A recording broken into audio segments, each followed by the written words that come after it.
New tonight, Republican state lawmakers are calling for a federal audit of the state's Medicaid program. This comes after a week after the FBI raided homes and businesses across the Twin Cities as part of a multi-million-dollar fraud investigation. Fox 9's Mike Manzoni joining us from our newsroom. And so, Mike, you spoke with a man who told you he warned the state about Medicaid fraud years ago. Kelsey and Randy, we still don't know why the state couldn't stop the suspected abuse, but one fraud consultant says part of the problem here is that states, not just Minnesota, all states end up having to repay the feds when they catch and recover stolen money. And that is because some of that money is federal dollars. The FBI raided more than a half dozen homes and businesses across the metro a week ago today. Investigators say providers took millions of dollars in payouts from Medicaid for helping people find housing.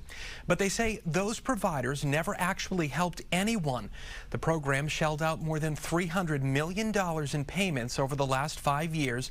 The state expected to pay only about $12 million during that time frame. A consultant who warned the state about Medicaid fraud years ago says states have no incentive to find and report it. If the folks in St. Paul recover $10 million in Medicaid fraud, the feds say, well, since we put in 70 cents of every dollar, you're going to pay us back 70 cents of every dollar. So the response to that is to do as little as possible. And I also spoke with State Representative Kristen Robbins, who chairs the Fraud Prevention Committee in the Minnesota House. She says Medicaid fraud has gone unchecked for years, and it's long past time to do something about it, and that is why she's now asking the feds to audit the state's Medicaid program. Taxpayers are fed up.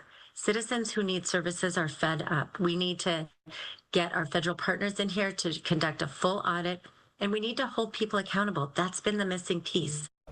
And Robbins pointed out that federal prosecutors estimate government fraud statewide will cost taxpayers more than $1 billion by the time all investigations are over. Experts say states usually get back less than half of what's stolen. In the newsroom tonight, Mike Manzoni, Fox 9. All right. To be continued. Much more investigation for years, to be probably, done. Right. Thanks, Mike. Right now.